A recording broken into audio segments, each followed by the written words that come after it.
देशे देशे विदेशे विधि से सर्वत्र सर्वत्र विजय विजय जस जस लाभ प्राप्ति हेतवे हेतु तथा च मनोभिलाषित कार्य सिद्धार्थम अस्मिन् मंडिता भूर्भुवस्वः भूर्भुवस्वः सर्पेभ्यो नमः सर्पेभ्यो नमः आवाहयामि अस्माकमेषां जम्बवेदमः आमापाद्योपाद्यं हस्त्योर्घं मुखे आचमन्यं च सर्वांगे स्नान्यं जलं समर्पयामि भूर्भुवस्वं सर्पेभ्यो नमः।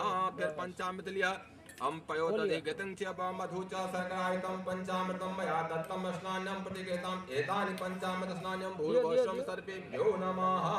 आचमन्यं यदमाचनं भूर्भुवस्वं सर्पेभ्यो नमः। फिर फूल्य सर्पेभ्यो ये के च ये पृथ्वी मनु ये अंतरिक्षे ये दिवि तेभ्यः सर्पेभ्यो नमः।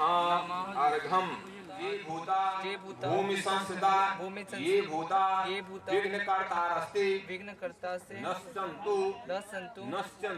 समारभे। ओम प्राच्यां रक्षतु मामेन्द्रे अग्नयामग्निदेवता दक्षिणे अवतु बाराहि नैऋत्यां